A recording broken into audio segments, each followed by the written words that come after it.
como em princípio ficou estabelecido, vamos abrir para estas duas apresentações vamos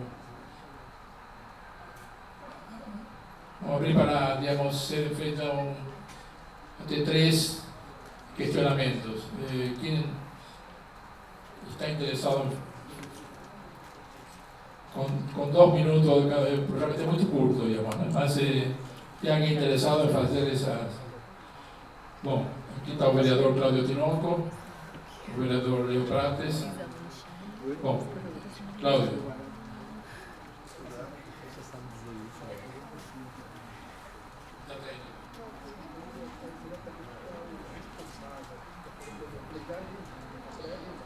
Boa tarde a todos. Quero cumprimentar a todos na figura do coordenador da mesa, mas agradecendo mais uma vez o convite também do Ministério Público na figura da promotora Hortência.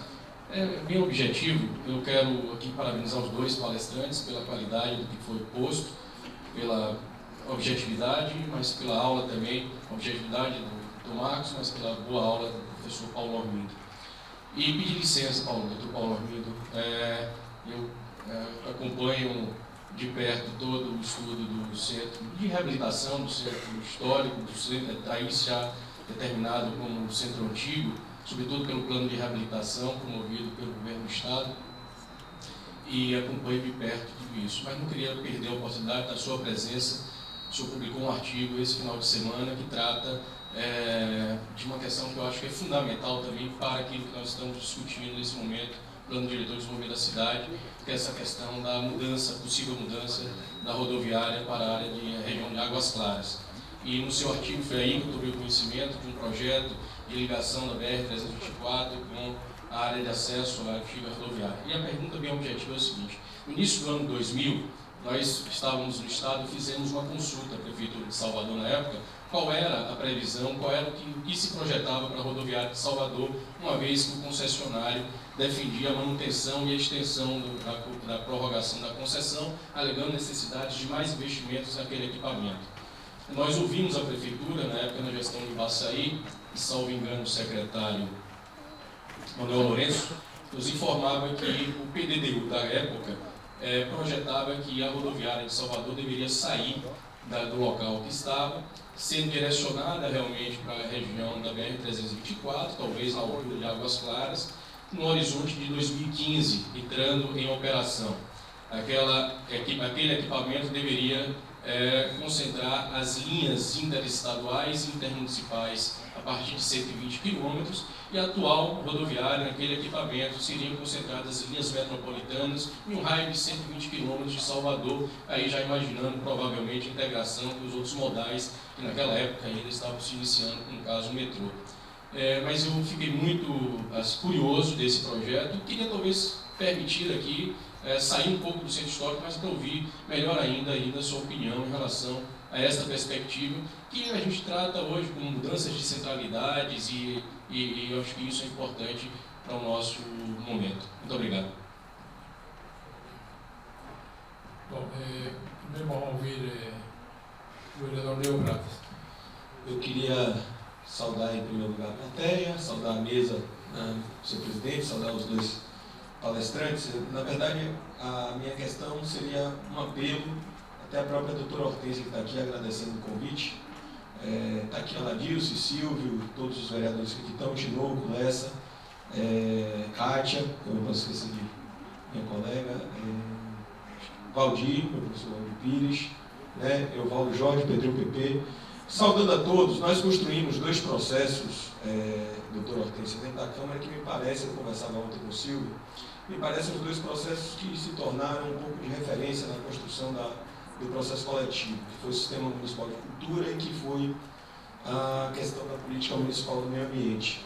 Então, o meu pedido aqui ao Ministério Público seria que as questões que fossem levantadas, porque eu tenho visto até os oradores, saudando Paulo Armindo, que eu leio no meu jornal à tarde muitas vezes, tem sido falado de projetos, muitas vezes até com conceitos que os especialistas aqui detêm e que nós, vereadores, somos generalistas. Então, a minha sugestão seria a apresentação de sugestões ao documento que vai ser encaminhado pelo Ministério Público, com o artigo como está e como sugere-se, mais ou menos como fez Marcos, como sugere-se a nova redação do artigo naquelas modificações. E dentro das alterações também fossem hierarquizadas o que a coletividade aqui considera de mais importante na modificação para menos importante, né? Ainda chamando a atenção não é o caso dessa mesa, mas de algumas falas que houveram no debate anterior. Houve muitas falas, eu estava aqui debatendo com Lessa, de matérias que são matérias pertinentes à LOUS e não ao PDDU. E desde 2008, tem um problema aí de tramitação, uma confusão muito grande, e muitas vezes é incluído dentro do PDDU, que é matéria de LOUS e vice-versa. Então, o que a gente busca, já que a gente tem algum tempo, fazer uma separação muito clara do que é matéria de PDDU, do que é matéria de LOUS, está aqui a live que a gente também debateu um pouco ontem. Então, que a gente procurasse focar na questão propositiva, como disse Marcos, e aí eu concordo, numa medida de curto prazo, o que a gente pode modificar, e a longo prazo eu vou pegar suas sugestões e analisar, Marcos. Mas era basicamente só esses pedidos aí, agradecendo mais uma vez a doutora Hortência pelo convite. Bom, tem a palavra a vereadora Eladilson. Estamos encerrando aqui, não tem mais. Boa tarde, eu quero também parabenizar os expositores, eu acho que foram duas muito esclarecedoras, saudar a todos da plenária e ao Ministério Público de maneira especial. Eu acho que da outra oficina, a gente que vem acompanhando os debates sobre essa minuta do PDDU, ficamos cada vez mais preocupados com o que vamos fazer na Câmara. É uma responsabilidade muito grande sobre a Câmara. Eu acho que nós temos, partindo das experiências que nós temos, do debate de PDDU, dos passados, da geração de uma situação de insegurança jurídica que o Galindo se referiu aí. Acho que nós não podemos perder essa oportunidade agora de fazer a coisa certa. É uma responsabilidade da Câmara, porque nós vamos aprovar, mas é uma responsabilidade coletiva, de todos os segmentos. Para mim, plano, planejamento, não é um documento que a gente vai gerar, o produto em si, mas é um grande pacto político. E nós estamos precisando fazer esse pacto em Salvador. Então, às vezes, na Câmara, a gente sente uma certa angústia e ansiedade, é natural, de aprovar em 2 meses, 3 meses, um projeto dessa natureza, que tem tantas falhas que já foram apontadas aqui na audiência passada, e não é falha por birra nem posição ideológica política, não. É porque está se apontando, do ponto de vista técnico, que tem falhas e vazios e insuficiências de metas, de indicadores, de possibilidade de acompanhar, de possibilidade de fazer um plano para valer, que dê condição de, seja quem for o gestor que venha assumir a gestão da cidade, e a Câmara, enfim, e quem vá também trabalhar e modificar a cidade, os arquitetos, os empresários, de ter um instrumento básico da política urbana que garanta o desenvolvimento. Eu quero também aqui chamar a atenção, concordo que uma das grandes preocupações, eu tenho colocado isso aí, é a questão econômica. Salvador não pode perder de vista, que a gente pode fazer planos maravilhosos, pensar sobre essa bela cidade, como a gente vai requalificar, se nós não nos atemos para a questão de que Salvador é a última arrecadação, penúltima ou última cidade capital em arrecadação. Então, se a gente não pensa nisso, como é que nós vamos ampliar essa base de arrecadação, né? Estender, diversificar a base? Não adianta a gente pensar em novos centros econômicos e tal. Então, são muitas coisas que a gente precisa pensar. E, às vezes, eu digo a Paulo, por que a gente vai dizer que nós vamos aprovar o PDDU em abril e ainda aprovar a LOUS até esse ano, se a LOUS também, Léo, é um outro projeto que depende do que está no PDDU. Então, a gente tem que resolver primeiro as questões que estão em aberto no PDDU, para depois, então, ver como é que nós vamos detalhar melhor o uso, ocupação e ordenamento do solo urbano para dar conta desses desafios todos que nós temos. Então, eu acho que nós não podemos ter pressa em aprovar, também não podemos ser morosos, não é isso, mas a gente precisa ver como é que nós vamos dar conta dessas lacunas, dos estudos que estão faltando, das metas, dos indicadores, de saber mesmo o que é que a gente vai fazer. Porque até aqui nós temos um documento com carta de intenção, mas ainda acho que falta muita coisa. Então é uma preocupação que eu quero colocar. especialmente para a Câmara, né? E aí todo mundo nos ajudar a esse debate na Câmara, as audiências estão aí já sendo montado um calendário. Eu acho que não deve ficar só no calendário que está previsto, mas a gente ampliar para ver se a gente dá conta e tem um PDDU que realmente seja para valer. Né? Obrigada.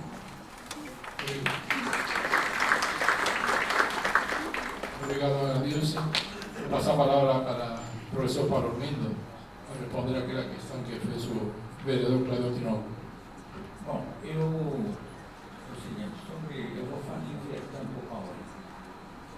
Sobre o que falou o Leoprates, eu quero dizer o seguinte: na verdade, não há artigos regulamentando o que vai ser feito no centro. Você colocava naquele outro sistema de área, aquela ligação. Então, o que eu formulei são sugestões que realmente não têm referência ao texto, porque o texto não é coisa. O que o Cláudio Tinoco levantou é muito importante. Né? Eu acho que o governo do Estado está fazendo uma série de obras enormes da cidade. Positivo ou negativo, isso é uma outra questão. Mas essa articulação não é, pelo menos não se vê muito clara. E mais, se de alguma forma se está se discutindo aqui PDU ou uma norma, a intervenção do Estado dentro da cidade de Salvador se faz sem nenhum anúncio, sem nenhum debate, sem coisa nenhuma.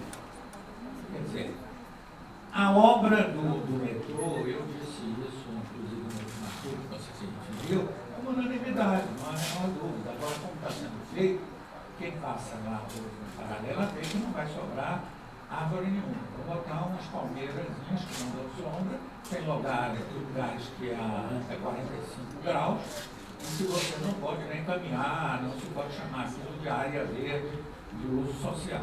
Isso é outra questão. E mais, coisa gravíssima.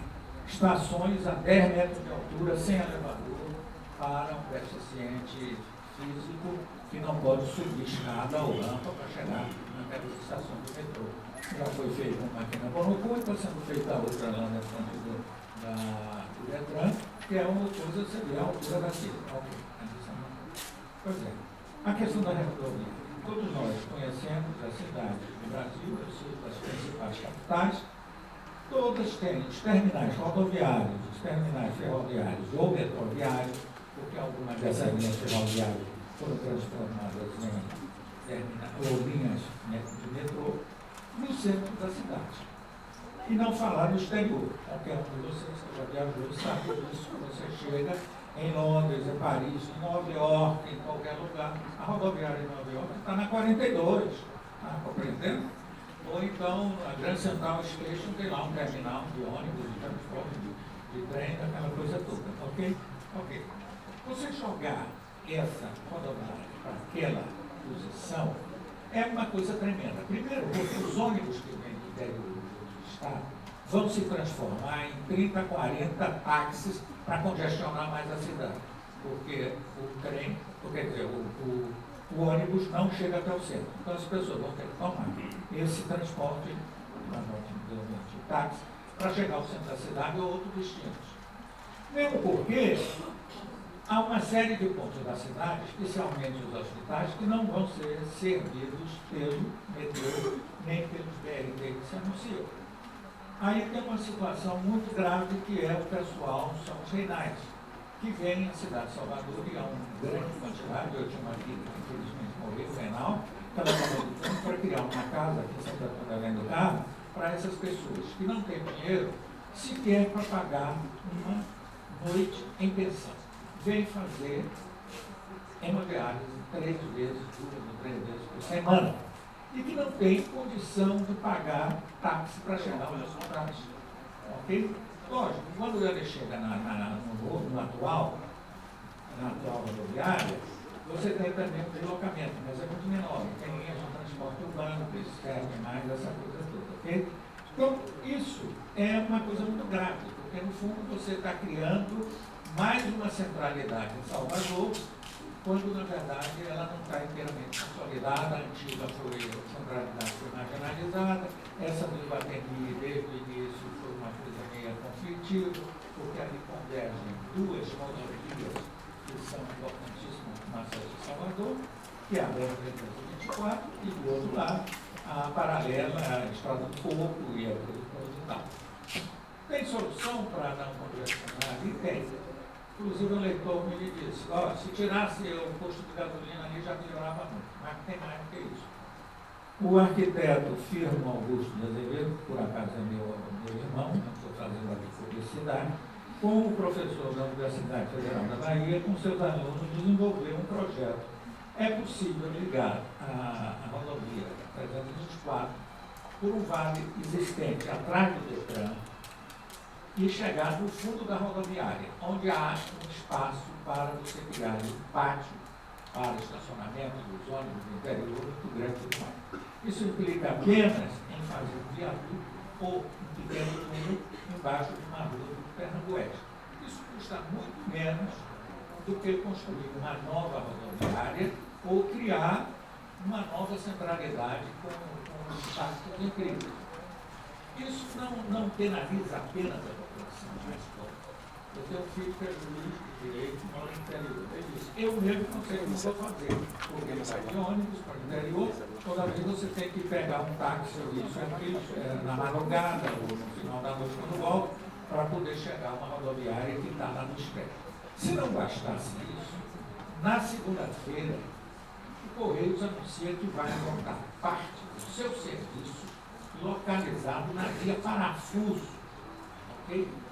E na mesma reportagem, o jornal mostra o senhor que diz, um amigo meu que mandou um pacote, o SEDEX, há 15 dias, já fui 4 vezes a instalação do Correio Central na Pituba, e ninguém consegue localizar. Agora você imagine uma pessoa que não dispõe de carro, ou mesmo aqueles que têm carro, com os engarrafamentos que essa cidade tem, e havia parafuso para resolver um problema, que é um problema do dia a dia. Correios é um problema de comunicação do dia a dia. Eu não posso entender que um edifício que deve ter 30 anos, ou talvez 35, já esteja ruinoso, como eles descrevem. Ou que você precisa mudar a sede de um correio, que tem um prédio de, parece, 12 ou 15 andares, para um outro município, Camaçari, praticamente, quando você coisa. Então, isso é uma questão que é fundamental e que eu estou aqui na exposição, essa articulação das ações que são feitas pelo governo federal, no caso do IFAM, pelo governo estadual, através de obras de infraestrutura, com a cidade de Salvador. A rigor, a cidade de Salvador, a municipalidade, poderia negar, mas isso cria um conflito de poder, de potência, não sei o quê, e tudo mais, e acaba na cidade. Ok? Bom, basicamente é isso. Eu chamo a atenção, eu acho que o próprio Ministério Público está aqui, com relação à rodoviária, deveria tentar investigar o que aconteceu. E no caso do Correio, o próprio jornal à tarde reproduz matéria da Folha de São Paulo, do Estadão, que já há uma suspeição de que essa mudança do Correio é uma coisa que envolve coisas pouco claras.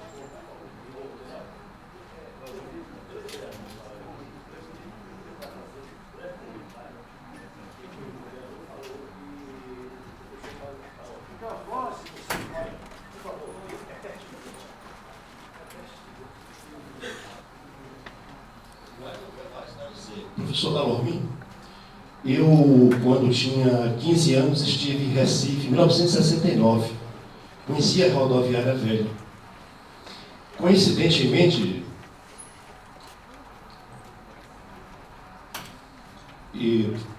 vereador Paulo Timur, coincidentemente, 20 anos após, eu estava trabalhando no Polo Cloroquímico de Alagoas, na CPC Alagoas, depois Braskem, e veio com minha esposa, um passeio até Recife.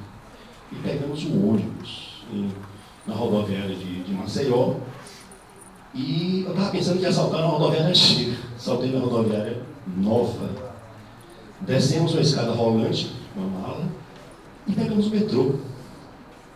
Já em 1989. Paulo de Mello era o governador nessa época de Alagoas. E fiquei assim impressionado pela distância, né, da rodoviária para o centro, para a antiga rodoviária. Lado esquerdo, mato. E o metrô seguindo, lado direito, mato. Isso é planejamento. É a maneira de se pensar uma cidade para 50 anos após. Então, hoje, pensando em Recife, Salvador já cabe em rodoviária para pensar do cidadão. Eu acho que Simões Filho, por que isso? Nós podemos fazer investimento, ter acesso para o subúrbio de trem, ou VLT, como queira, e o metrô chegar até Simões Filho. Nós faríamos o anel, e até do aeroporto, até o metrô chegar até Simões Filho, e rodoviária lá. Aquilo que o senhor falou de 30 táxis, seria eliminado. É metrô. É a passagem do metrô. E se a pessoa for uma pessoa com deficiência, não vai pagar. Porque vai ter um passe. Esse passe livre. Não paga nada. Não, o que eu falei do... Se for entendeu? Deixa eu explicar. Deixa só. Tem um palestrante que é Armando Branco que vai tratar a mobilidade na outra mesa. Sim. Então essa questão que você está colocando... Eu fiz o comentário que nós estamos falando de plano diretor de desenvolvimento urbano. E eu estou falando a você de um pensar de um garoto de 15 anos que viu a rodoviária velha e já de um operário vendo realmente como os pernambucanos planejam. Eles têm planejamento, projeto, e são aprovados. Nós temos dificuldade de aprovar projeto, planejar. O nosso metrô ficou quantos anos? Pronto. Joaquim Laranjeira da Silva Neto. Da Silva Neto. Eu conheço bem, e também ele tem esse modo operandi, né? Certo? Conhecido também. Eu estou fazendo esse comentário, meu professor, por favor. Da prática, da vivência da mobilidade urbana. Eu tenho um filho com deficiência e sei a dificuldade da mobilidade urbana, usar cadeiras de rodas, andar numa cidade e fazer essa interligação de transporte e a lei de uso e ocupação de solo, as calçadas. É uma negação, é negar as calçadas de solo, é negar o direito de viver. E nós temos que planejar, e planejar bem, certo? Planejar bem para que a cidade seja mais humana e solidária. Muito obrigado.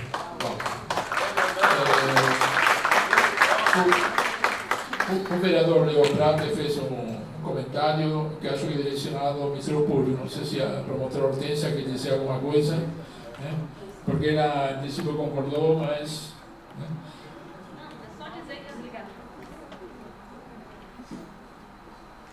Bem, só dizer que a sugestão foi excelente, que nós vamos acatar integralmente nas contribuições que o Ministério Público vai fornecer, fruto dessas oficinas, atenderá a essa metodologia sugerida pelo vereador. Bom, agradeço também a presença do vereador Josival Rodrigues, tá? E da vereadora Vânia Galvão. Dizer que estava aqui. Ok. Bom, eu vou fazer um pequeno comentário, né? De fato, nós, como já veríamos, fizemos alguma tentativa de entender melhor qual era de tentar participar em algumas decisões, né? Especialmente do governo do Estado. Então, de uma maneira, fomos atendidos em relação a informação, mas não necessariamente a participação. Então, de fato, a rodoviária estaria indo, né? Estaria indo para Águas Claras. Agora, isso dentro de uma visão de centralidade, de criar um subcentro urbano, certo? E não é o único, tem outro, né? E queria lembrar o seguinte, e aí eu reitero um comentário. Está tendo muito investimento em infraestrutura, resgatando 40 anos de atraso, certo? Um dos investimentos seria justamente na Água Clara, colocando a rodoviária, articulando e com o metrô, né, e com a linha vermelha ou azul, né, enfim. E, de todas maneiras, a pesquisa de origem e destino, a mais recente, mostra que muita gente se desloca do subúrbio para ir para o centro da cidade em busca de educação, digamos, de saúde. Bom, pensar Água Clara é pensar, digamos, em um plano urbanístico e talvez uma operação urbana consorciada que não está no PL, digamos, não? Para evitar justamente todo esse movimento, né, pendular de ida e volta, né, para o centro da cidade, porque a infraestrutura e o equipamento está aqui no centro. Então, essa é a possibilidade de pensar e planejar, digamos, de outra maneira, né? E não seguindo modelos tal qual, digamos, que deram ou não certos lugares, senão pensar um pouco o nosso problema de como poderia ser contornado. Então, e aí eu chamo a atenção de que o Sindicom está participando, né? Tem uma comissão de, não estou aqui para Marco Galindo, uma comissão de PDDU, né? Mas seria necessário também que outros setores empresariais, da área de saúde, né? De mobilidade, de educação, né? Sim, de transporte coletivo, digamos, participassem nesse processo, porque justamente como alguém comentou aqui, o PDDU não é não pretende ser consensual, mas sim que se faça um pacto em cima daquilo que é prioritário e que interessa a maioria, né? Então, essa é uma coisa que ainda não achamos que pode ser feito, né? Ampliar esse debate, trazer essa informação, porque esse Água Clara, essa rodoviária, vai gerar negócio. Então, lá vai ter que ter universidade, vai ter que ter escola, ou seja, tem que ter um plano.